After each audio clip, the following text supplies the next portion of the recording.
Hola, ¿qué tal? Muchas buenas tardes a ambos. Bueno, bien, me pregunto, el tema de, por ejemplo, el cáncer de mama, ¿sigue siendo un tema para ustedes de gran preocupación por la ignorancia, por la falta de controles, por no agarrarlos a tiempo, o esto se está mejorando en esto? Y mira, yo creo que mucha más información se tiene la gente, pero la realidad es que es algo en lo cual hay que trabajar continuamente para que cuanto más personas sepan y estén informadas, mejor va a ser el diagnóstico precoz. Tal vez no es lo mismo lo que son los sectores privados que los públicos, pero bueno, más información se está teniendo y hay mucha campaña a favor de esto y de que las mujeres tomen conciencia de realizarse su examen en forma anual, con una mamografía luego de los 40 años, o visitar a su médico por lo menos para que las asesoren qué hacer y cómo cuidarse, ¿no? Claro. Hoy, si lo agarrás temprano, el cáncer de mama, ¿se cura? Y sí, el diagnóstico de un tumor en forma inicial, en los primeros estadios, hace que la chance de curación sea más del 90%. Por lo tanto, es sumamente importante el diagnóstico precoz. Claro, qué bueno. Y la única forma de hacer diagnóstico precoz es haciendo la mamografía. De otra forma, uno llega más tarde, cuando ya el cáncer generó un síntoma, es porque probablemente ya sea un nódulo más grande, que ya implique también diferentes tratamientos. Claro. Así que, por lo tanto, la recomendación desde la Sociedad de Mastología, desde el Hospital Italiano, es que las mujeres luego de los 40 comiencen a hacerse su mamografía en forma anual, hasta los 75, 80 años. Eso puede ir variando el momento en que uno decide el dejar de hacer el control, ¿no? Pero básicamente la recomendación es esta, siempre asociado al examen clínico y a la evaluación por parte del médico que la atienda. Claro.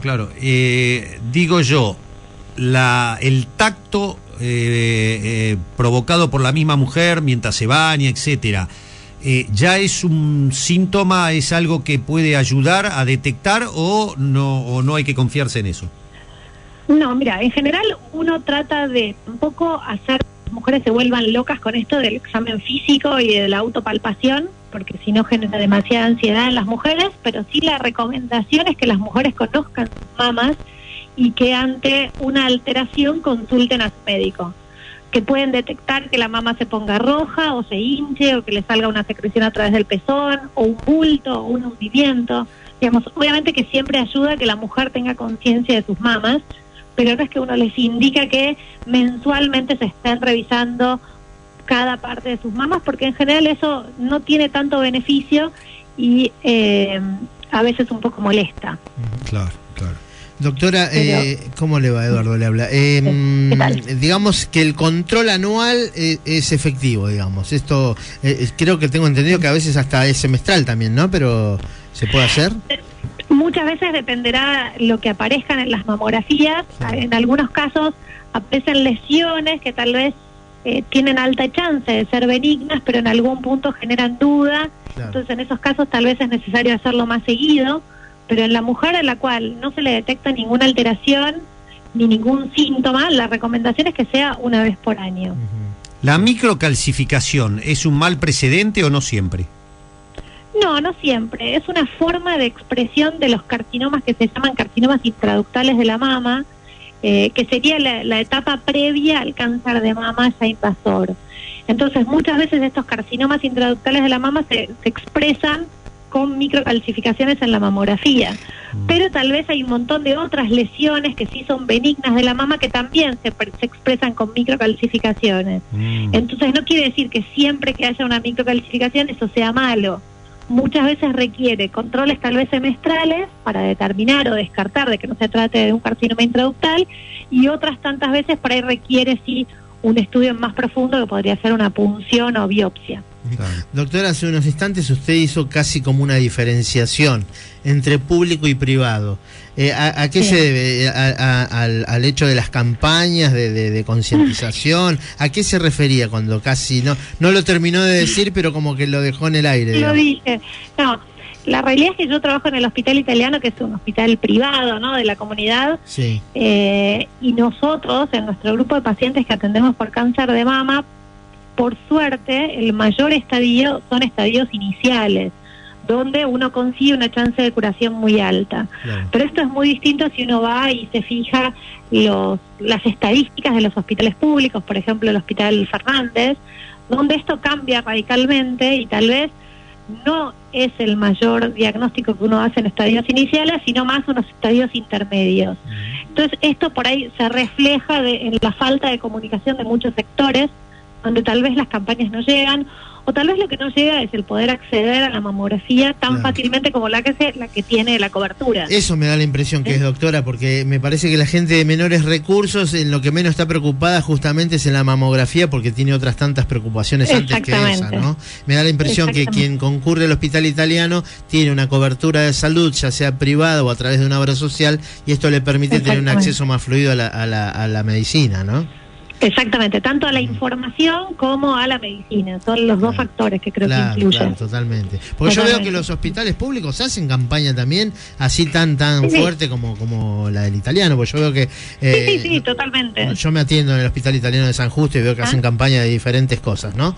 Pero también los hospitales públicos lo hacen, lo que pasa es que... No, totalmente, y incluso en Argentina existe lo que es el Instituto Nacional del Cáncer, que la verdad que viene trabajando también hace bastante, junto con la Sociedad de Mastología, en tratar de llegar a todos los lugares del país, porque por ahí no solo es Capital Federal o Buenos Aires, sino también lo que sucede en Formosa, Chaco, y lugares por ahí muchos más alejados donde tal vez no tienen para hacer una mamografía. Sí.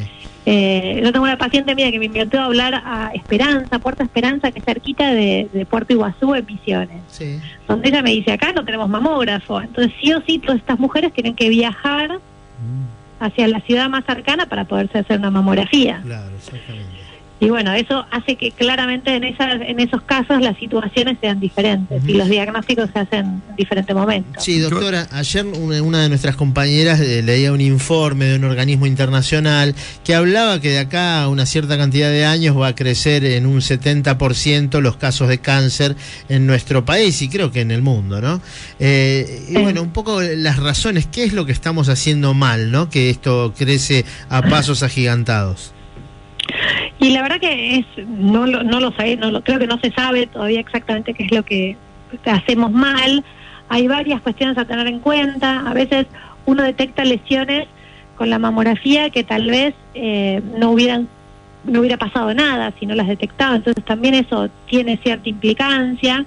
Y por otro lado, el consumo de sustancias también todo procesado se supone que juega en contra en lo que es el riesgo de padecer algún tipo de esta enfermedad, sobre todo oncológica. Y después el cáncer de mama lamentablemente no es como el cáncer de pulmón, que uno elimina ese factor que es el cigarrillo y elimina su riesgo. El cáncer de mama es multifactorial, no hay una causa exacta del por qué se produce. Obviamente las mujeres son las que tenemos más riesgo y al crecer en edad también, por arriba de los 50 años esto cambia y aumenta, pero después hay múltiples causas que son las que uno supone que son las que llevan al mayor riesgo. Entre ellas está lo que es la dieta, el alcohol, el tabaquismo y el no hacer ejercicio, la vida sedentaria, digamos, hay un montón de cosas que suman, pero no es una. Entonces la verdad es que por ahora lo que uno puede hacer y recomendar, creo que para toda la población en general, no solo para las mujeres, es que hagan dieta, que mantengan una vida en cuanto a lo que es la dieta equilibrada, en cuanto a frutas, verduras, no consumir mucho procesado, que la dieta no sea solo lácteos, el hacer regularmente ejercicio, el consumir alcohol moderadamente, y con esas medidas uno supone tal vez impactar en disminuir el riesgo. ¿Cuáles son los cánceres más mortales, doctora Alemán? Por suerte los menos frecuentes. Para la mujer el cáncer de ovario, el cáncer de páncreas, pero por suerte son tumores que son muy poco frecuentes, una muy bajita incidencia, pero por otro lado con difícil diagnóstico precoz. Claro. Entonces habitualmente lo que sucede es eso, en el momento que uno hace el diagnóstico ya la situación está mucho más avanzada, entonces la tasa de mortalidad en esos casos es mucho más alta. Claro. Sí, el de páncreas el páncreas es bravísimo. Y el de colon hay una forma de hacer una detección precoz, que por eso por las mujeres por encima de los 50 habitualmente se les sugiere hacer una videocolonoscopía, o lo que se llama la búsqueda de sangre oculta en materia fecal, Eso debieron hacerlo todas las personas por encima de los 50 años. Claro. Sí. Bueno, ahora que es estamos otra con el forma, tema digamos, de... detección precoz del cáncer de colon.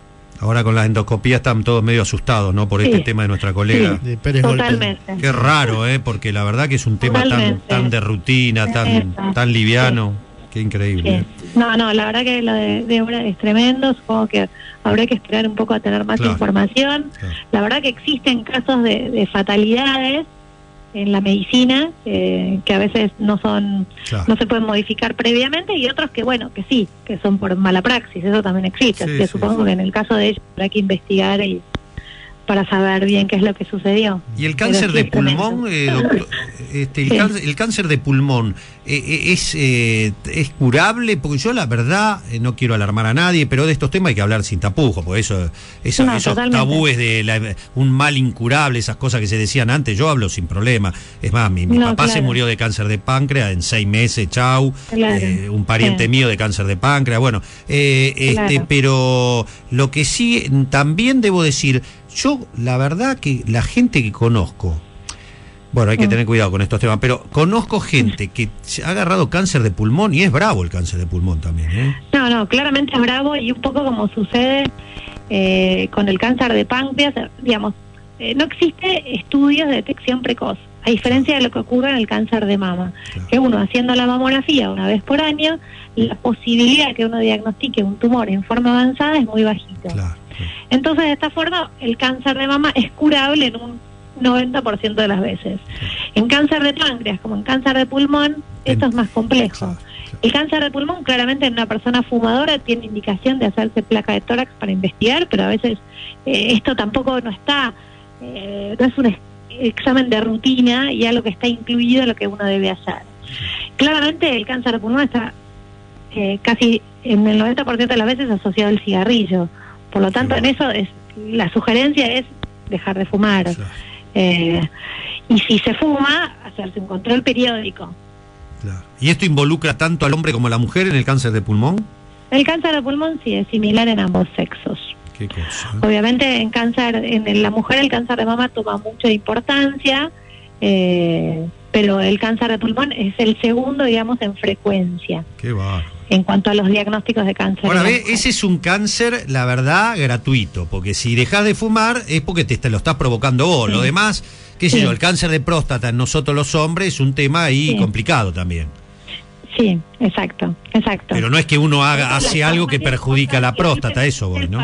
Claro, no, totalmente. Hay ciertos factores que son modificables y en la gran mayoría son no modificables tanto para el cáncer de mama como para el cáncer de páncreas, de próstata.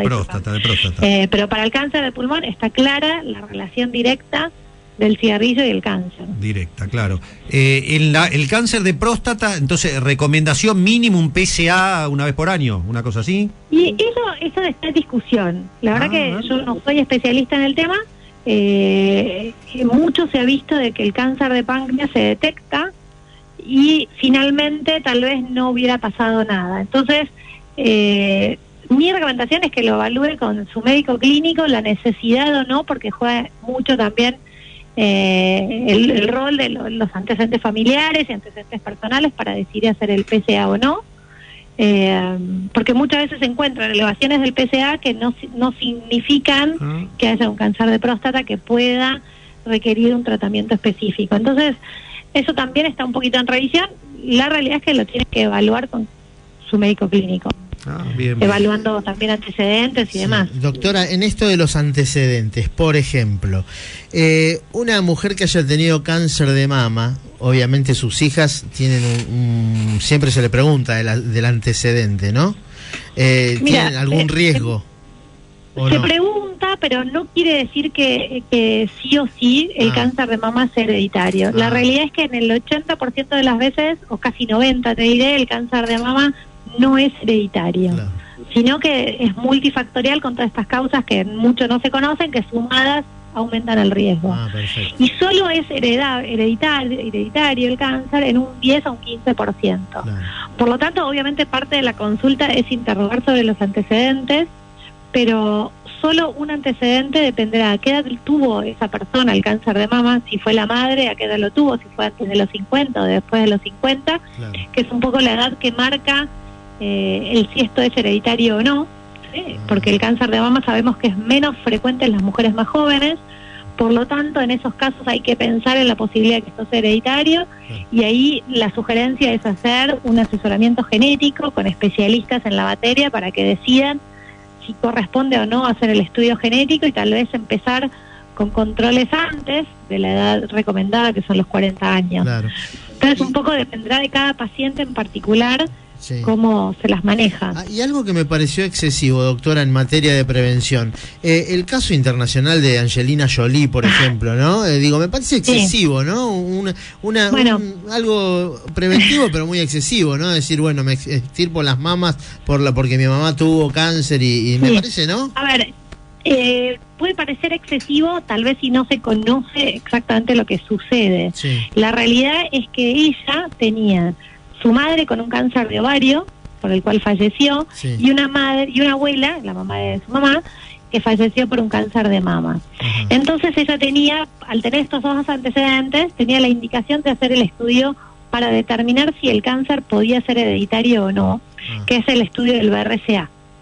Entonces ella se hace el estudio del BRCA y le da que tiene esta mutación en sus genes que la lleva a tener un riesgo a lo largo de su vida del 80% para un cáncer de mama y de un 50% para un cáncer de ovario. Entonces, en ese contexto, la decisión de la cirugía, tal vez tan excesiva para reducir su riesgo, no es tanto. Para el cáncer de ovario no existe detección precoz, claro, entonces en estos casos uno sugiere sacar los ovarios alrededor de los 40 años.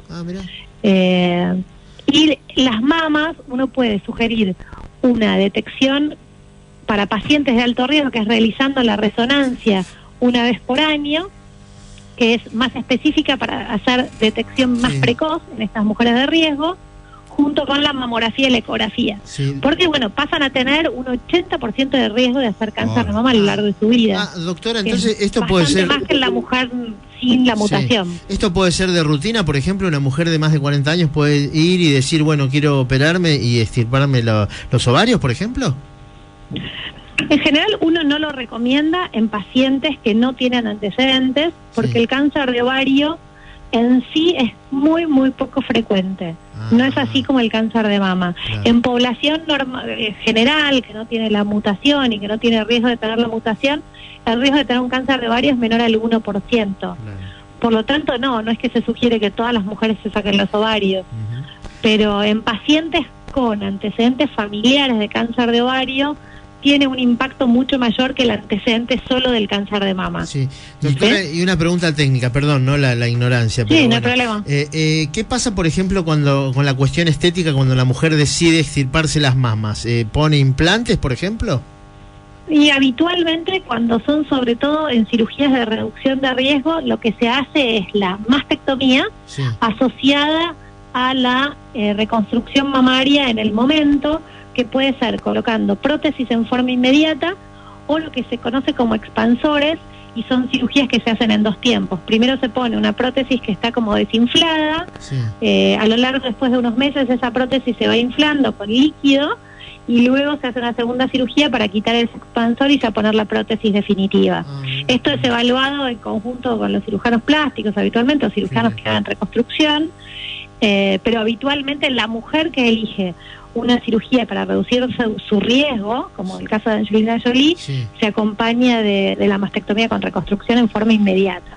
Bien, y la última, Carola, la pregunta es, ¿hay tumores que tienen más fuerte incidencia de lo hereditario que otros? Sí, claramente. En lo que es el síndrome de mama o el riesgo de cáncer de mama, habitualmente están asociados el cáncer de ovario, el melanoma, que es el cáncer de piel, el cáncer de próstata en el hombre y el cáncer de páncreas.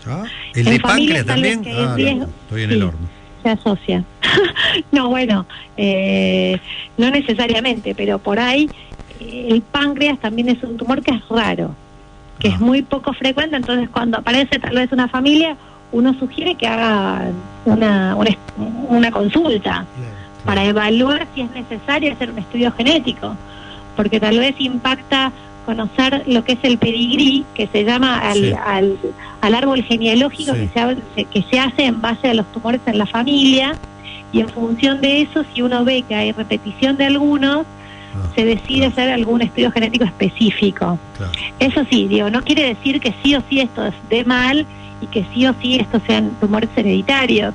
Correcto. Pero hoy se conoce un poquito más de información, entonces ante esos casos hay que sugerir la consulta al especialista. Bien, y esta sí es la última, a la médica, que se basa en lo científico, pero usted sabe que hay algunos médicos, por lo menos mi homeópata, él ha estudiado, dice que ha estudiado el tema y está convencido por estadísticas de la Sociedad Mundial de Homeopatía, dicen que la mayoría, vamos a decir la mayoría de los tumores están precedidos de un momento de 2-3 años antes de una gran angustia, un gran problema, un gran factor emocional. ¿Usted coincide con esto? ¿La experiencia le indica esto o no?